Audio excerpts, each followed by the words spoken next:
저는 오늘 여러분과 함께 인생의 유라굴로라는 제목으로 은혜를 나누고자 합니다.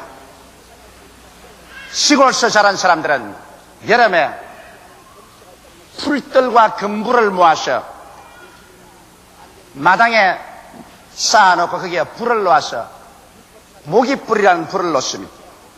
그러면 불이 타고 연기가 온 마당에 자욱해집니다.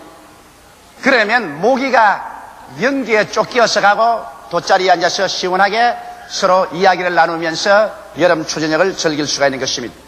그럴 때 여러분 언제나 보면 불이 붙으면 불티가 상승 기류를 따라서 하늘로 솟구쳐 올라가는 것을 보게 되는 것입니다. 성경에 욥은 말하기를 불티가 하늘로 올라감 같이 인생은 고난을 위해서 태어났다고 말한 것입니다. 이 말은 이 세상 아담과 하와의 자손으로 태어난 사람 중에서 일생을 살면서 한 번도 고난을 겪지 않고 살 사람은 없다는 것을 말하는 것입니다. 하나님께서는 죄 없는 사람은 한 사람 내어놓았습니다. 나사렛 예수 그리스도 죄 없이 잉태되시고 죄 없이 태어나셔서 33년 사시고 남의 죄를 대신해서 십자가에 못 박여 죽었다가 3일 만에 부활하셔 성천에서 만왕의 왕 만주의 주로 계신 예수 그리스도만은 죄 없이 태어나시지만은, 그러나 고난 없이 태어난 사람은 한 사람도 이 세상에 없은 것입니다. 그러나 이 다 같이 겪는 고난이지만은 어떠한 사람은 고난의 파도에 부딪히면 산산조각이 나고 주어 담을 수 없을 만큼 낭패를 당하는 사람이 있는가 하면, 또 다른 사람은 고난이 다가오면 고난과 역경을 통하여 그는 더 위대하고 찬란한 삶을 살아갈 수 있는 동기를 삼아서 고난이 다가오기 전보다 고난을 당하고 난 다음에 더 크고 찬란한 삶을 살아갈 수 있는 이와 같은 재료로 삼는 사람들도 허다히 있는 것입니다. 저는 오늘 이 시간에 인생 고난 풍파, 자연 고난 풍파를 통해서 어떻게 사도 바울 선생이 이 역경과 고난을 이겨나갔는가 그 사실을 설명을 해드리고, 이로 말미암아 우리 한 사람 한 사람도 고난을 통해서 우리는 그것을 능히 이기고 살아갈 수 있는 길을 모색해 보고자 하는 것입니다. 사도 바울 선생은 주님이 택한 제자 중에 가장 위대한 제자입니다. 주님 생존 시에 택한 12제자에게는 들어가지 못했지만은 주님께서 부활하시고 난 다음에 주께서 바울을 택하셔서 이방인의 사도로 삼으신 것입니다. 그래서 그는 눈부신 활력으로 이방 세계 복음을 전가하다가 예루살렘에서 유대인들에게 체포되어 로마 사람에게 넘겨졌고 그 길로 전전하면서 갖은 수모와 고난을 당하시다가 이탈리아에 가서 시자 앞에서 재판을 받기 위해서 그는 체포되어 압송을 당하는 과정이 있었습니다. 마침 그때 아우구스토 대백부장 율리오라는 사람이 많은 죄수를 거느리고서 로마로 가서 로마의 법정에 넘겨주려고 한 것입니다. 이래서 그와 함께 죄수의 무리 속에 수갑을 차고 바울 선생은 끌려가게 된 것입니다. 그래서 율리오가 탄 배는 길리기아와 밤빌리아 바다를 건너 루기아의 무라성이라는 곳에 이르렀는데, 그게 마침 이탈리아로 직행하는 알렉산드리아라는 배가 있었던 것입니다. 그래서 아주 기쁘게 생각하고 이 백부장 율리아는 다른 죄수와 바울을 그 알렉산드리아 호에 다 태워가지고서 출발했는데 바람이 잘 불지 않으니 그 옛날에는 범선이라 배가 겨우 그저 기어서 건너가듯이 가다가 나중에 미항까지 왔습니다. 미항에 도착하자 바울 선생이 매일같이 하나님 앞에서 죄수이지만은 기도를 하고 있었습니다. 비록 수족은 묶인 죄수이지만은 그러나 그 마음은 묶이지 않은 자유인이었습니다. 그러나 하나님께 늘 기도하는데 미항에 왔었을 때 하나님의 계시가 임한 것입니다. 만일 미항에서 이 배가 출발하면 큰 풍랑을 만나서 화물은 물론 다 잃어버리겠니와 사람들의 생명에도 크나큰 장애가 있을 것이라는 묵시를 받았습니다. 이래서 바울 선생은 곧장 백부장 율리오를 만났었습니다. 그리고 율리오에게 말하십니다. 내가 보건대 이 배가 지금 미항에서 출발하면은 풍랑을 만나서 화물도 다 잃어버리고 그리고 사람의 생명에도 많은 장애가 있을 것인즉, 그러므로 내 말을 믿고 이 겨울을 미양해서 지나는 것이 좋다. 그렇게 말했습니다. 율리오가 이 말을 듣고 난 다음에 선장과 선주와 모여서 회의를 했습니다.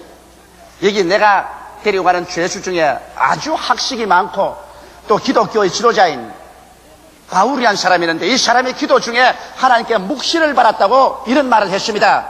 다른 말이 아니라 풍랑을 만나서 배가 파손되고 화물은 다 있고 사람들의 생명에도 위험이 있으니까 미양을 떠나지 말고 여기에서 겨울을 지나는 것이 좋다고 말하는데 당신네들은 어떻게 생각합니까?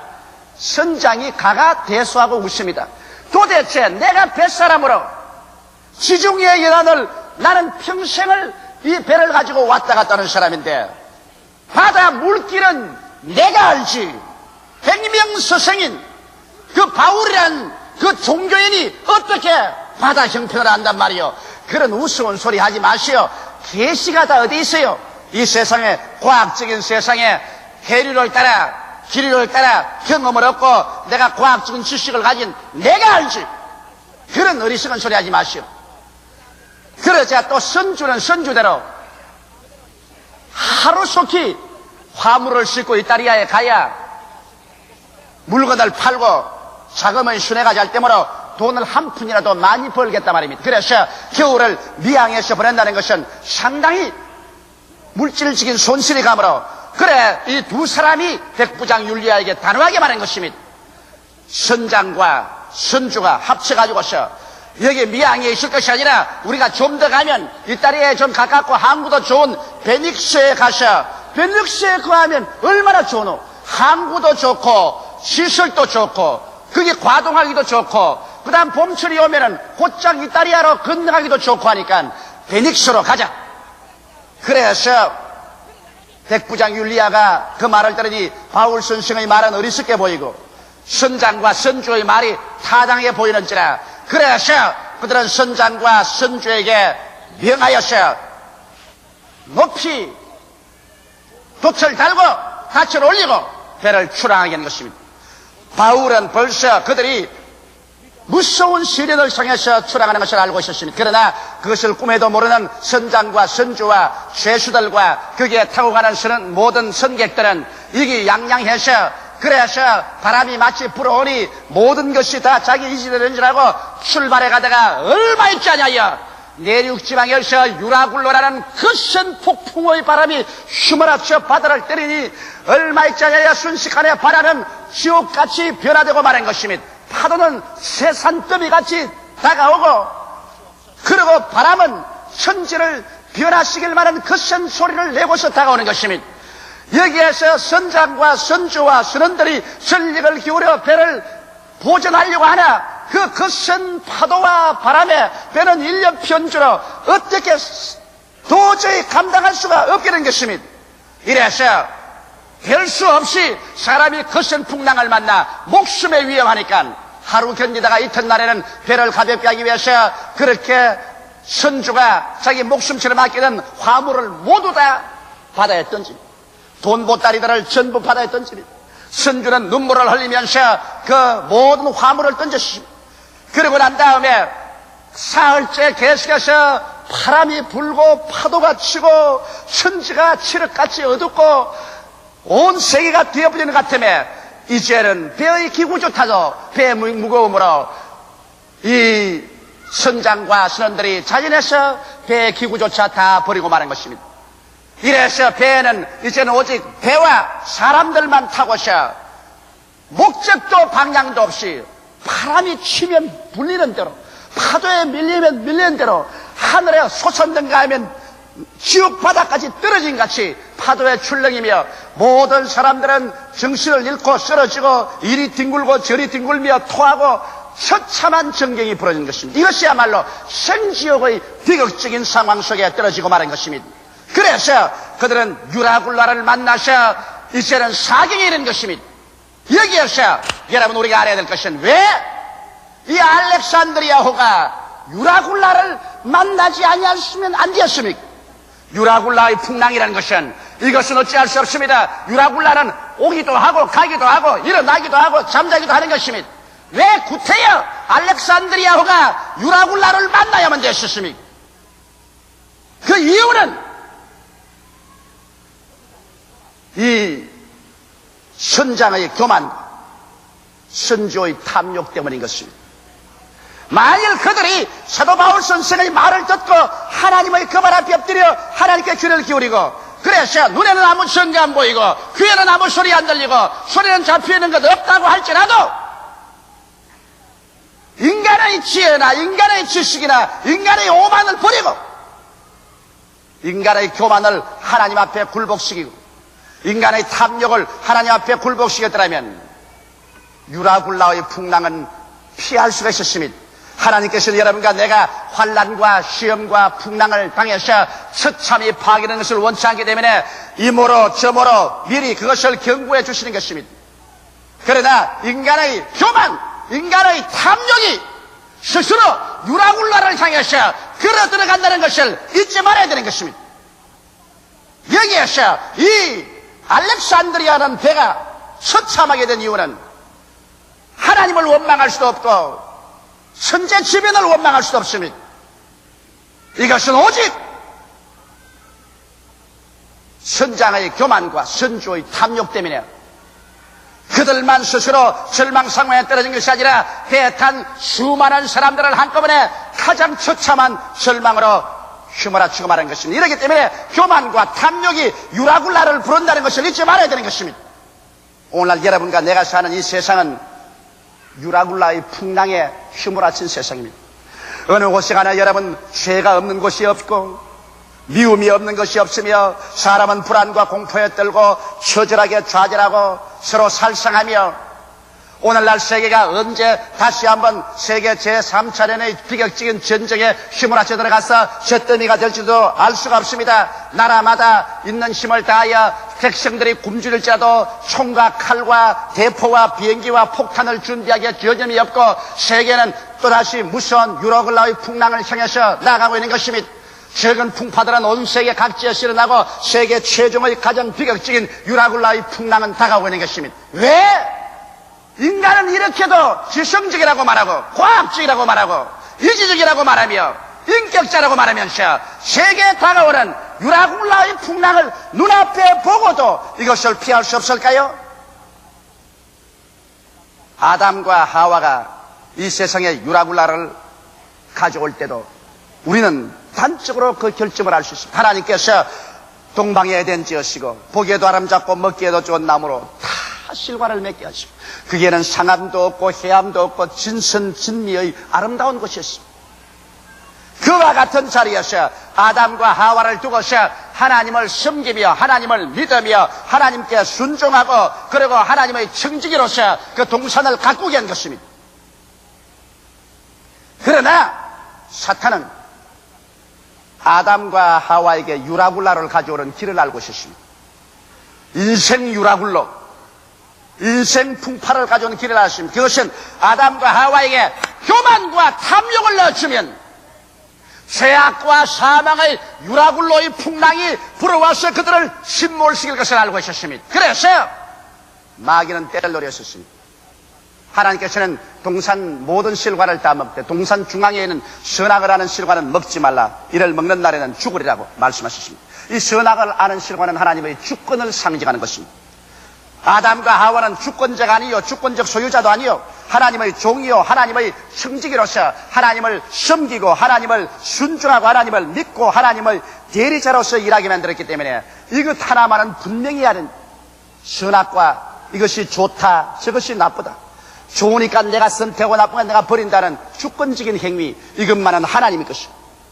그러므로 하나님의 주권을 존중하기 위해서 그것을 갖다 놓았습니다. 이것을 마귀가 악용한 것입니다.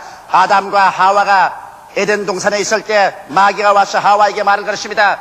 정말 하나님께서 동산의 모든 실과를 다 먹지 말라고 하느냐. 부정적인 방향으로 벌써 말을 찔러 넣었습니다. 하와가 대답하기는 아니라 동산에 있는 모든 실과는 다 먹되 동산 중앙에 있는 선악을 하는 실과는 먹지도 말고 만지도 말라 죽을까 하노라 하더라. 하나님 말씀을 정확하게 인용하지도 못했습니다. 그럴 때 마귀가 하는 말이 정면으로 부정해서 아니라 너희가 먹는 날에는 너희 눈이 밝아져서 너도 하나님처럼 될 것이라. 자, 교만입니다. 하나님처럼 주권자가 될 수 있다. 그래서 하와가 그 열매를 보니 먹음직하고 부함직하고 지혜를 얻기에 탐스럽게 한 겁니다. 탐욕입니다. 그래서 사람의 마음속에 교만이 심어지고 자기 분수를 넘어서 벌써 교만해지고 탐심이 들어오면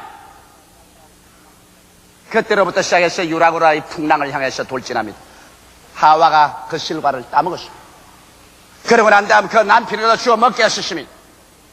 마귀는 기뻐 뛰고 춤을 추면서 에덴에 나갔지만은 그때로부터 아담과 하와는 유라굴라의 풍랑을 향해서 정면으로 뛰어들라고 말한 것입니다. 무슨 유라굴라의 풍랑인 것입니까? 교만과 탐욕으로 말미암아 가져온 것은 하나님께 버림을 당하여 죄악의 유라굴라의 풍랑을 인류에게 몰아치웠으며 죄악의 결과로 다가오는 사망의 폭풍우를 몰아왔으며 그 뒤에 저주와 질병과 고난을 가지고 오고 말한 것입니다. 그래서 에덴에서 일어난 유라굴라의 폭풍우는 오늘날 인류 6천년의 역사를 통해서 세계 역사를 피로 물들이고 피의 강과 피의 바다를 만들었으며 역사의 페이지를 피로서 찍어서 짙게 만들어놓은 유라굴라의 풍랑의 희생자들이 되고 말게 한 것입니다. 만일 아담과 하와가 교만과 탐심을 버렸더라면 그런 유라굴라의 풍랑을 피할 수가 있는 것입니다. 유혹은 어디 가도 있어요. 유혹을 원망할 수 없습니다. 유라굴라의 풍랑을 만나는 것은 바깥의 유혹 때문에 그런 것도 아니고 환경이 나빠서 그런 것도 아니고 내 속에 교만과 탐욕이 들어오면 어느 곳이나 유라굴라의 폭풍우를 휘몰아쳐 오게 되는 것입니다. 오늘날 나는 수많은 사람들이 파탄하는 것을 보아왔었습니다. 25년여의 목회 생활을 통해서 정말 하나님의 축복을 받고 아름답게 행복하게 되는 가정이 일시에 처참한 시련이 가정에 불어와서 파탄되는 거 보았습니다. 왜? 남편의 마음속에나 아내의 마음속에 교만과 탐욕이 들어오자 유라굴라의 풍랑이 가정을 산산조각 내는 것 보았습니다. 사업가들이 사업을 잘해 나갑니다. 이런 상태로 나가면 얼마 있지 않아야 참 훌륭하게 사업도 잘 되고 깊은 뿌리가 박힐 것이라고 생각하는데 갑자기 이 사람의 마음속에 유혹이 들어와서 그만 스스로 교만해져서 머리를 내어 흔들기 시작하고 그 다음 탐욕이 들어와서 자기 분수를 넘어서 손을 내어 밀고 빚을 갖다 놓고 차관을 가져오고 투자를 하고 야단법석을 해서 제일 처음에 흥청망청합니다. 그러나 벌써 운명은 결정되었습니다. 왜? 교만과 탐심이 있는 곳에는 유라굴라의 풍랑이 벌써 다가오기 시작하는 것입니다. 아는 게 아니라 얼마 있지 않다가 유라굴라의 풍랑을 만나서 부도가 나고 파산이 나고 수많은 사람에게 충격을 갖다 오고 끔찍한 뉴스거리가 되고 처참한 파탄이 다가오는 것입니다. 인생에게 가장 무서운 여러분 두 가지 죄가 교만과 탐욕인 것입니다. 교만은 패망의 선봉이요 멸망의 앞장이며 탐심은 우상 숭배이기 때문에 하나님께서는 이 교만과 탐욕 이 두 가지를 용납하지 않습니다. 마귀는 바로 교만과 탐욕의 완전히 뭉쳐진 것입니다. 이렇기 때문에 오늘 이 시간에 여러분과 나의 미래에 관해서 우리가 점쳐볼 필요 없습니다. 내 마음속에 장차 내가 하나님의 축복과 은혜 가운데서 영혼이 잘됨같이 범사에 잘되며 강건하고 생명을 얻되 넘치게 얻으며 살 것이냐, 그렇지 않으면 연속적인 유라굴라의 풍랑을 크고 작은 걸 만나서 박살이 날 것이냐, 이것은 내 속에 교만이 있느냐 탐욕이 있느냐 이것을 따져보고 교만과 탐욕을 깨뜨리고 하나님의 그 발 앞에 엎드리면 유라굴라의 풍랑을 피할 수가 있게 되는 것입니다. 그러면 나는 유라굴라를 극복한 바울에 대해서 말씀해 드리겠습니다. 모든 사람들이 알렉산드리아호에서 절망에 처했을 때 유라굴라를 만나시나 그 유라굴라 속에서 홀로 바울 선생만은 승리자로 일어나서 약 풍랑을 만난 14일 이후에 바울은 일어나서 위대한 그 말씀으로 그 속에 있는 사람들을 격려하고 위로하고 삶의 길로 이끌어진 것입니다. 거기에서 바울이 제일 먼저 일어나서 하는 말은 뭐냐면, 여러분이 이제 안심하라. 나의 속한 바 나의 섬기는 하나님께서 천사를 간밤에 보내서 내게 말씀하기를 이 배는 잃어버리나 너희들에게 생명의 손상은 없을 것이라고 말했다. 나는 하나님이 말씀한 그대로 믿노라. 이 말 속에 유라굴라를 극복한 바울 선생의 위대한 신앙 철학이 들어있는 것입니다. 첫째로 바울 선생은 당신의 소속이 분명했습니다. 바울은 말하기를 나의 섬기는 나의 속한 바 하나님. 오늘날 아담과 하와의 자손은 하나님께로부터 쫓김을 받고 버림을 받고 나온 이유로 자기의 소속을 잃어버리고 말한 것입니다. 어디에서 와서 무엇 때문에 살며 어디로 가는지 알지 못하기 때문에 자기가 소속된 것을 모르므로 그저 자기 중심으로 살아서 자기의 지식, 자기의 지혜, 자기의 수단, 자기의 방법, 자기의 주목을 믿고 교만해지는 것입니다. 소속이 분명해지면 교만해질 길이 없는 것입니다. 바울 선생께서는 하늘과 땅과 세계와 그 가운데 모든 것을 지으신 하나님께 나는 속해 있으며 하나님의 아들 예수 그리스도께서 나를 위하여 십자가에 못 박여 몸짓고 피 흘려서 그 값으로 나를 사주었기 때문에 나는 값주고 산 하나님께 소속한 하나님의 노예요, 하나님의 종이요, 하나님 나라의 청지기로서 일한다.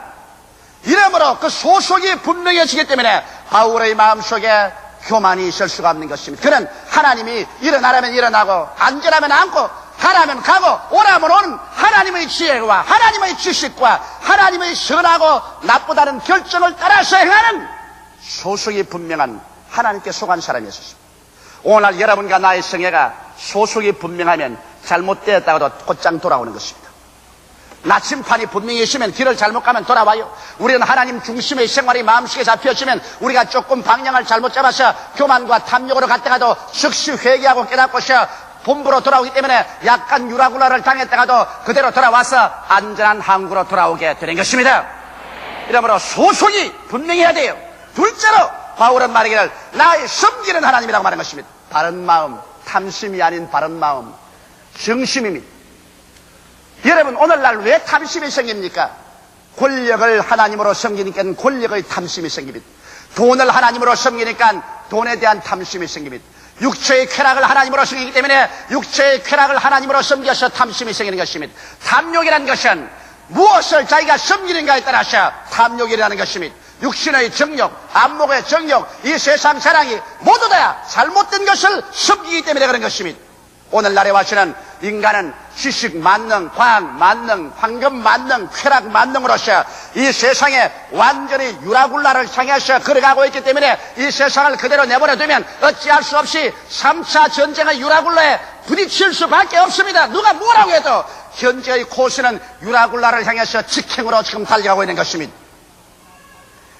바울 선생은 말하기를 나의 섬기는 하나님, 바울은 하나님을 섬기기 위해서 사는 것을 알았습니다. 그러므로 하나님 앞에 기다리고 하나님을 감사하고 예배하고 그리고 시간 내에 하나님 섬기고 몸 내어서 하나님 섬기고 물질 들어 하나님 섬기고 목숨 바쳐 하나님 섬겨 마음을 다하고 뜻을 다하고 정성을 다하고 목숨을 다하여 주 하나님을 섬기는 정심, 바른 마음을 가진 그러한 사람이었습니다. 이렇기 때문에 바울 선생은 유라굴라에 소속되어 있지 않았습니다. 유라굴라가 바울을 멸할 수가 없습니다. 왜? 바울은 탐심이 아닌 정심을 가지고 있기 때문에 유라굴라하고는 상관이 없습니다. 이러므로 그 거센 유라굴라가 다가와도 바울은 조금도 두려워하지 않는 것은 그는 유라굴라에 소속한 사람이 아니었습니다. 그는 하나님께 속했으며 그는 하나님을 섬기고 있었습니다. 오늘 이 시간에 여러분은 무엇을 섬기고 있습니까? 육신의 정욕입니까? 안목의 정욕입니까? 이 세상 사랑입니까? 권력입니까? 돈입니까? 쾌락입니까? 여러분께서 탐심을 섬기고 나가면 그 결과는 부지불식간에 유라굴라의 풍랑 속에 떨어지게 되는 것입니다. 셋째로 바울 선생은 말씀에 대한 흔들리지 않은 신념이 있었습니다. 인간의 지식, 인간의 과학, 인간의 체험 이런 것 아닙니다. 선주나 선장의 말은 그런 것 아닙니다. 바울의 지식이란 하나님으로부터 받은 계시의 지식을 바울은 가지고 있었습니다. 할렐루야. 오늘날 또 여러분 우리가 세상에서 배우는 과학적인 인간의 역사적인 인간의 철학적인 지식이 아니라 이 성경 말씀은 하나님께서 계시하신 하나님의 지식과 하나님의 지혜와 하나님의 분별력과 하나님의 판단력인 것입니다. 진리는 변할 수가 없는 것입니다. 세월이 가고 인걸은 오고 가도 여러분 하나님의 말씀은 변하지 않습니다. 저 하늘이 무너지고 이 땅이 꺼져도 하나님의 말씀은 1.1도 변할 수가 없는 것입니다. 그것은 진리이기 때문인 것입니다. 세상에 수만 권의 장서가 세월이 지나가면 다 없어지고 새로운 책이 나오지만 성경은 기록되고 난 다음 아직까지도 한 번도 고쳐 적을 수도 없고 고쳐 적은 적도 없는 것입니다. 그러므로 바울 선생은 하나님의 말씀에 섰습니다. 하나님의 말씀에 섰다는 것은 하나님의 지식에 서고 하나님의 지혜에 서고 하나님의 판단력에 서기 때문에 이런 냉할 수 없고 피할 수 없습니다. 바울은 말하기를 나의 소감 받고 나의 섬기는 하나님의 사자가 어젯밤에 내 곁에 서서 말하되 바울아 두려워 말라. 내가 가이사 앞에 서야 하겠고 또 하나님께서 너와 함께 행선하는 자를 다 내게 주셨다 하시니 그러므로 여러분이 안심하라. 나는 내게 말씀하신 그대로 되리라고 하나님을 믿노라. 흔들리지 않은 바람이 불고 파도가 치고 하늘이 먹장같이 어둡고 천지가 무너진 것 같아도 바울은 그것을 믿지 않고 나는 하나님을 믿노라고 말할 수가 있는 것입니다. 이러므로 바울 선생은 유라굴로에 속하지 않으셨습니다. 그는 교만하지 않았고 탐심이 없었고 말씀에 서서 그는 유라굴라를 능히 극복하고 그와 함께 탄 사람조차 다 구출하여 섬에 도착하고 로마까지 바울 선생은 그들을 안심하게 이끌어갈 수 있는 영의 지도자가 되었고 마음의 지도자가 되었으며 그들의 생명의 은인이 될 수가 있는 것입니다. 사랑하는 성도 여러분, 오늘날 여러분과 나는 이 생을 살면서 유라굴라의 혹독한 풍랑에 부딪혀 피투성이가 될 수도 있고 이를 피하고 승리할 수도 있는 것입니다. 인생을 살아갈 동안 유라굴라 같은 풍랑을 전혀 경험하지 않을 수는 없지만은 그러나 이와 같은 풍랑을 미연에 방지하거나 그 풍랑을 잠잠케 한 유일한 길이 있습니다. 이것이 하나님 앞에 나아가서 예수 그분 앞에 무릎을 꿇고 교만을 회개하고 탐욕을 버리고 주께로 돌아오면 유라굴라의 풍랑은 잠잠해지고 여러분은 유라굴라의 풍랑의 코스를 피해서 여러분은 안전한 항해를 하고 영혼이 잘됨같이 범사에 잘됨에 강렬하고 생명을 얻되 넘치게 있는 삶을 살 수가 있게 되는 것입니다. 이러므로 오늘 이 시간에 모두 다 바울과 같은 성도 되기를 주의 이름으로 축원합니다. 기도드리십시오. 살아계신 하나님 아버지, 우리 다 오늘 예수 그리스도를 구주로 모시고 우리의 소속이 분명하고 우리의 섬기는 것이 분명하고 말씀에 대한 믿음이 확실하여 유라굴라의 풍랑을 피하고 이기고 나가는 우리 성도들이 다 되게 하여 주시옵소서. 인생 풍파의 유라굴라의 산산조각으로 깨어지는 자 없게 하여 주시옵소서. 예수님 이름으로 기원하옵나이다. 아멘. 할렐루야. 아멘. 목사님 감사합니다.